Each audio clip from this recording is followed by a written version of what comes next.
అండి ఎట్లా తెలుస్తుంది కవిత గారు? మాకు ఏం మాట్లాడుతున్నారు మీరు? మాకు ఎట్లా తెలుస్తుంది? బండి సాయి భగీరథ్ కరీంనగర్ 2 టౌన్ పోలీస్ స్టేషన్కి పోయి నేను ఈ అమ్మాయి అరుణాచలం పోయినాం, తిరుపతి పోయినాం, విజయవాడ కనకదుర్గమ్మ టెంపుల్ పోయినాం, మేము ఫ్యామిలీ ఫంక్షన్స్లో పోయినాం, అయినా కూడా ఈ అమ్మాయి నన్ను బ్లాక్మెయిల్ చేస్తూ ఉన్నది, 3 నెలల తర్వాత ఈమె ప్రవర్తనలో మార్పు వచ్చింది అని చెప్పి ఈమె చెప్పిన తర్వాత కదా ఈ బండి సాయి భగీరథ్ కరీంనగర్ పోలీసుల కంప్లైంట్ ఇచ్చిన తర్వాత కదా ఈ బయటి ప్రపంచానికి తెలిసింది. అసలు ఈ బండి సాయి భగీరథ్ అనే ఈ తురుంఖాన్ను, ఈ సచ్చీలుని బెదిరించిన ఈ మహిళ ఎవర్రా బాబు, ఈ కుటుంబం ఎవరు, వీళ్ళకెన్ని గుండెలు ఉన్నాయి అని చెప్పి తెలంగాణ సమాజం ముక్కున వేలేసుకొని అప్పుడు కొంచెం తవ్వుతూ ఉంటే అప్పుడు పేట్ బషీరాబాద్ బయటకు వచ్చింది. ఒక్క మీడియా కూడా రాయలేదండి. మీడియా సమావేశంలో చెప్తున్నాను నేను. ఎక్కడో చిన్న పత్రిక రాసింది, ఎక్కడో చిన్న పత్రిక, ఒక్క మీడియా కూడా రాయలేదు. కరీంనగర్ పోక్సో కరీంనగర్లో మాత్రం ఈయన మీద 308 క్లాస్ 5 మీద పెట్టిండ్రు. యాక్చువల్గా బండి సాయి భగీరథ్ ఎప్పుడు కూడా నన్ను గాయపరిచింది ఈ అమ్మాయి అని ఎక్కడ చెప్పలేదు. నేను నిన్న వనపర్తిలో చెప్పినా, ఇవాళ మళ్ళీ చెప్తున్నా. బండి సాయి భగీరథ్ తన కంప్లైంట్లో ఎక్కడ కూడా ఈ అమ్మాయి నన్ను చంపుతాని లేకపోతే నన్ను గాయపరుస్తాను ఎక్కడ చెప్పలేదు. కానీ కరీంనగర్ పోలీసు వాళ్ళు ఏం చేసిండ్రు? 308 క్లాస్ 5 పెట్టిండ్రు. క్లాస్ 1 క్లాస్ 2 పెట్టాలి కంప్లైంట్ ప్రకారం. క్లాస్ 1 క్లాస్ 2 పెడితే అది బెయిలబుల్ కేసు అవుతుంది, మాకు స్టేషన్లో బెయిల్ వస్తుంది. క్లాస్ 5 ఎందుకు పెట్టిండ్రు? 10 సంవత్సరాల జైలు శిక్ష. అంటే అక్కడ 10 సంవత్సరాల జైలు శిక్ష పడి నాన్ బెయిలబుల్ కేసు పెట్టి ఇక్కడ ఈ అమ్మాయి తల్లిదండ్రులను, బిడ్డ నీ మీద కరీంనగర్లో కేసు అయింది, నిర్మల్లో కూడా నీ మీద కేసు పెట్టినాం, నువ్వు తోక ఆడిస్తే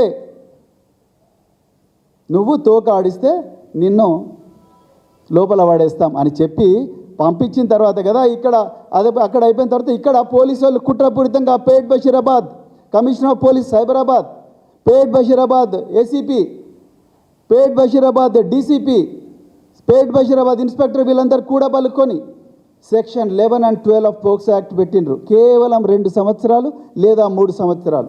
ఆ కంప్లైంట్లో ఆమె ఆ తల్లి ఇచ్చిన కంప్లైంట్లో కనీసం ఎంత లేదన్నా సెక్షన్ 6 రావాలి, లేకపోతే సెక్షన్ 8 రావాలి, లేకపోతే సెక్షన్ 6 రావాలి. అంటే నాన్ బెయిలబుల్ 20 సంవత్సరాల ఇది రావాలి కదా, శిక్ష పడాలి కదా, అప్పుడు నాన్ బెయిలబుల్ అవుతుంది. కానీ ఇక్కడనేమో ఈ అమ్మాయి బండి సాయి భగీరథ్ మీదనేమో బెయిలబుల్, అక్కడనేమో బాలిక మీద నాన్ బెయిలబుల్. కవిత గారు మీరు ఇంత అనలైజ్ చేసిండ్రా మేడం? తెలంగాణ అమ్మ అన్నారు కదా, ఇంత అనలైజ్ చేసిండ్రా? ఇక రెండవది మీరేమన్నారు నిన్న? బీఆర్ఎస్ వాళ్ళ అత్యుత్సాహం వల్లనే బీజేపీ వాళ్ళు ట్రోల్ చేస్తున్నారు. బీజేపీ వాళ్ళు ఏం ట్రోల్ చేస్తున్నారో చూసిండ్రా మేడం? చూసిండ్రా బీజేపీ వాళ్ళు ఏం ట్రోల్ చేస్తున్నారో? ఇక చూడండి, అవి చూపించాలని బ్లాక్ చేసిన నేను కావాలని. ఒకటి వాసిరెడ్డి తొడుపునూరి, ఈయన ఎవరో భగీరథ్ ఫ్రెండ్ వాసిరెడ్డి తొడుపునూరి. చూడు ఈయనకైతే 6355 లైక్స్ వచ్చినాయి. టీం పాయల్ శంకర్, ఈ పాయల్ శంకర్ బీజేపీ నాయకుడు ఈయన, టీం పాయల్ శంకర్. ఈయన ఇక ఇక్కడ రాసినవి అయితే నేను చదవలేను, ఎందుకంటే నాకు కూడా బిడ్డ ఉంది. నిజంగా చెప్తాను, నాకు కూడా బిడ్డ ఉంది, నేను చదవలేను. ఎట్లా చదువుతారు?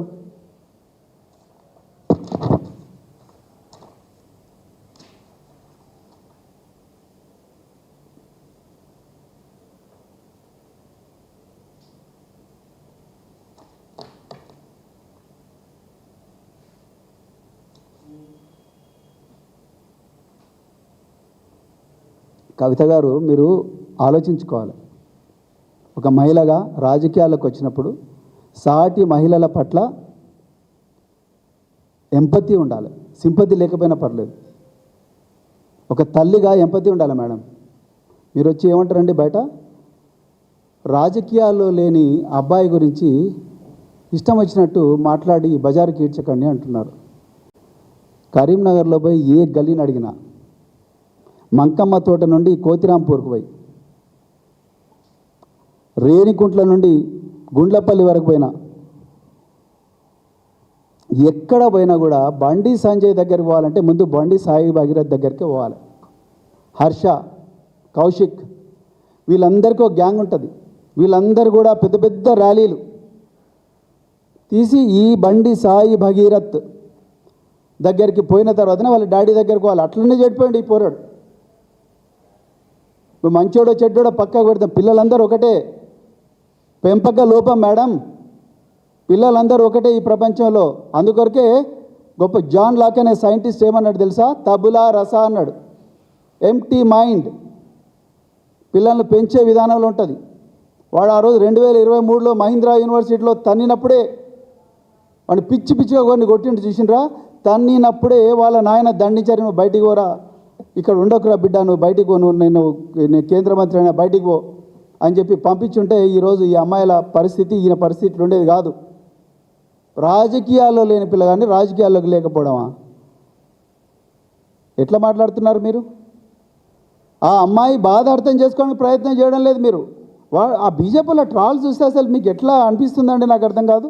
బీఆర్ఎస్ అత్యుచ్చామంటారు అంటే మీకు బీజేపీడు అదేవిధంగా కాంగ్రెస్ వాడు మీకు స్క్రిప్ట్ రాసిస్తున్నారు, మీరు మనిషిలాగా మాట్లాడుతున్నారు. కవిత గారు, తెలంగాణ సమాజం అంతా కూడా గమనిస్తూ ఉన్నది. మళ్ళీ ఉల్టా మా అధినాయకులను వాళ్ళని అందరినీ కూడా ఇష్టం వచ్చినట్టు మాట్లాడుతూ ఉన్నారు.